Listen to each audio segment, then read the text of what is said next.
शांति।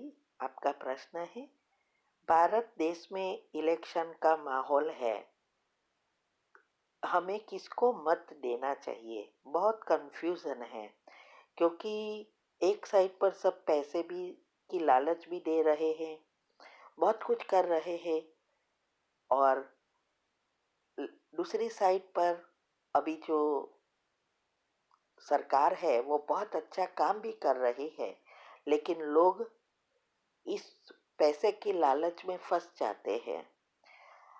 तो आपको क्या लगता है, कौन जीतेगा? हमें किसको मत देना चाहिए?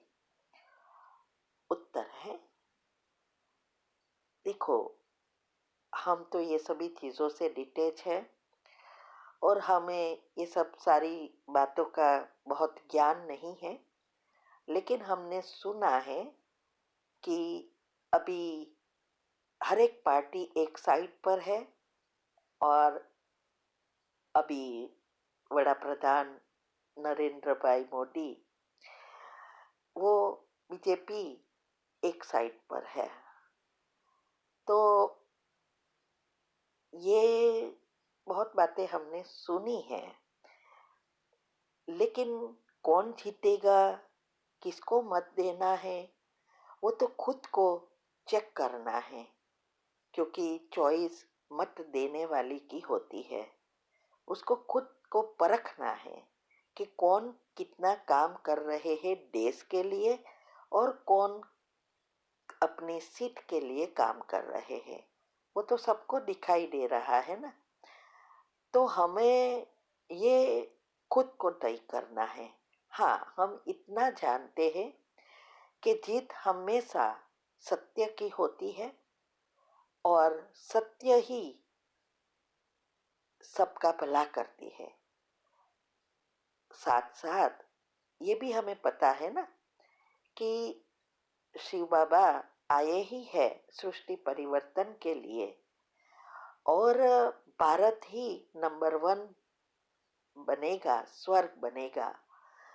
तो इसमें दोनों प्रकार के आत्माएं होगी, एक डिस्ट्रॉय करने वाली और एक स्थापना करने वाली। तो अभी कौन स्थापना कर रहा है, कौन विनाश कर रहा है, कौन पर्सनल काम के लिए कर रहा है, कौन देश के लिए कर रहा है, तो वो हमें अच्छी रीति सोच समझकर मत देना चाहिए। थोड़े पैसे की लालच में नहीं आना चाहिए। ये तो सिर्फ दिखाने की बातें होती है। भले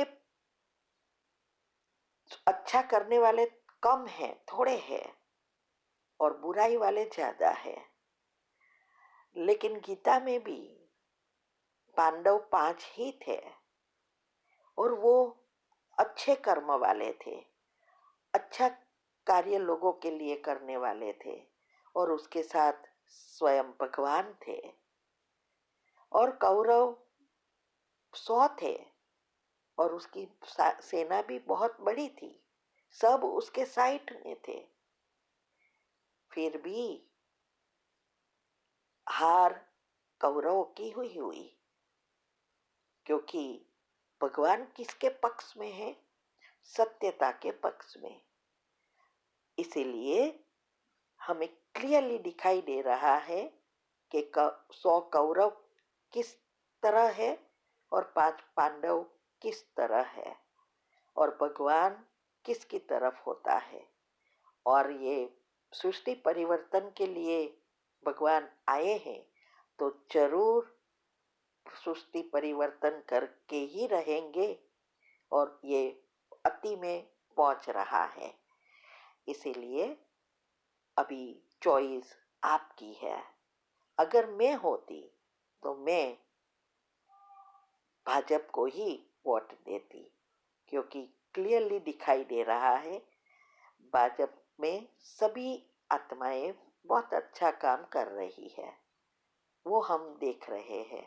तो ये मेरी चॉइस है, बाकी आपकी चॉइस आप पर है। कहीं ऐसा ना हो कि लालच में आके हम पाप के भागीदार बन जाए, ये पहले देखना है। पाप में आगे भागीदार बनना है या पुण्य में, वो हमारी चॉइस है। ठीक है। ओम शांति। ओम शांति। आज 20 नवंबर की मुरली में आया कि जहाँ अधिकारी के बजाय ज्ञानी भक्त अथवा रॉयल भक्त के रूप में आते हैं, तो जब तक भक्ति का अंश है तो भक्ति का फल सद्गति अर्थात सफलता अर्थात सद्गति अर्थात विजयी नहीं प्राप्त कर सकते, क्योंकि जहाँ भक्ति का अंश रह जाता है वहाँ भक्ति का फल ज्ञान अर्थात सर्व प्राप्ति नहीं हो सकती, सफलता नहीं मिल सकती। तो प्रश्न मेरा यह है कि हमारे सेंटर पे हर त्योहार मनाते हैं और हमें पैसा देना पड़ता है, तो क्या ये भक्ति का अंश कहा जाता है? क्या हमारा भाग्य नहीं बनता? क्या हमें पैसा देना पड़े चाहिए या नहीं? उत्तर है, देखो, भक्ति का फल ही ज्ञान है। गीता में भी कहा है ना, भक्ति ज्ञान और वैराग्य। तो भक्ति का ज्ञान फल भक्ति का फल ज्ञान है। इसीलिए शिव बाबा हमें इतना गहराई में ले जाते हैं कि देखो, भक्ति पूरी हुई तब हमें मिला, फिर भी कई बार हमारी भक्ति बाकी रहती है, तो हम थोड़े समय के लिए कंटिन्यू करते हैं।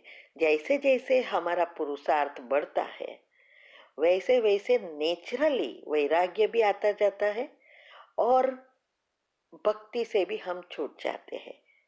हमने तो बताया ना कि 97-98 में जब हमें श्री कृष्ण का ब्रह्मा बाबा में साक्षात्कार हुआ, उस दिन से ही मैंने घर का मंदिर मूर्ति सब दे दिया और 2 माला करने हरे कृष्ण मंदिर में भी जाती थी, वो भी बंद कर दिया। कोई भी जगह भक्ति की रस्म रिवाज में मैं नहीं जाती हूँ तब से।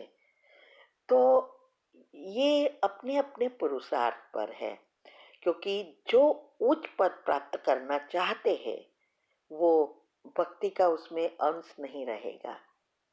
तो ये हर एक का पुरुषार्थ अपना अपना है। तो सेंटर वाले जो भी त्योहार मनाते हैं उसमें भी 2 चीज है, एक क्लास के लिए मतलब बीकेस के लिए और दूसरा दुनिया वालों के लिए। अगर लोग बाबा के परिचय देने के लिए कुछ करते हैं, जैसे शिवरात्रि, एक शिवरात्रि ही ऐसी है जिसमें हमें ये भक्ति रूप करना पड़ता है, तो उसमें हम अगर पैसा देवे तो हमारा बहुत पुण्य बढ़ता है। लेकिन अगर हम सिर्फ सेंटर पर एंजॉयमेंट के लिए, उमंग उत्साह बढ़ाने के लिए करते हैं, तो इसमें हमारा, जैसे लास्ट मुरली में भी कहा था ना, समय, संकल्प और धन बर्बाद कर रहे हो, ये होता है। और जो चीज का हम दुरुपयोग करते हैं वो चीज हमें मिलती ही नहीं, वैसे भी कर्म के नियम अनुसार तो पद तो ऑटोमेटिक नीचे हो जाता है।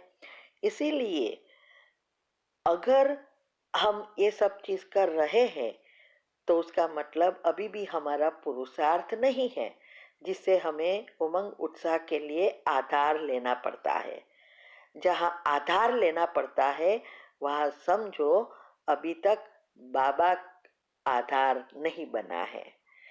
तो हमें अपने, अगर हमारा पुरुषार्थ ऐसा है कि हमें कोई चीज की आधार नहीं चाहिए, तो फिर इस चीजें करने की आवश्यकता नहीं होती है।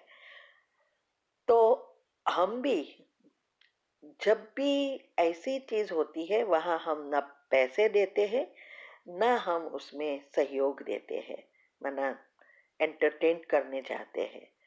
इसीलिए हमें देखना है कि हमें क्या करना है, जिसको जो करना है वो करे। हाँ, आप सेंटर पर पैसा बाबा की सेवा में दे सकते हैं, फिर बहने को जो करना है वो करे। अगर हम उस भाव से देते हैं सेंटर पर और फिर बहनें यूज करें तो वो बहन का कर्म बनता है, हमारा नहीं।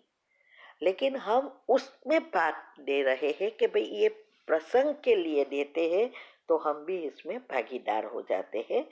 तो वो बहुत, ये कर्म की गति बहुत सूक्ष्म और गुह्य है। इसीलिए आप पर है कि क्या करना है। अभी देना अर्थात भक्ति का अंश है, तो भाग्य बनने की बात ही नहीं है ना। क्योंकि भाग्य कब बनता है, जब आप औरों के लिए कुछ करते हैं। खुद के लिए करते हैं उससे थोड़ा भाग्य बनेगा। इसीलिए आप औरों के लिए अगर ये खर्चा दे रहे हैं, सेंटर चलाने के लिए देते हैं, वो औरों के लिए है, बाबा के यज्ञ के लिए है, तो उसमें हमारा पदम गुना पुण्य बनता है, भाग्य बनता है। लेकिन हम खुद के लिए सेंटर पे एंजॉयमेंट के लिए देंगे तो भाग्य नहीं, उसका उल्टा हो जाता है। इसीलिए आज कहा कि अंश होगा भक्ति का तो पहले जन्म में आ नहीं सकते। ठीक है, तो हमारा लक्ष्य पर आधारित है। आपका जैसा लक्ष्य वैसा आपको फॉलो करना है। ओम शांति।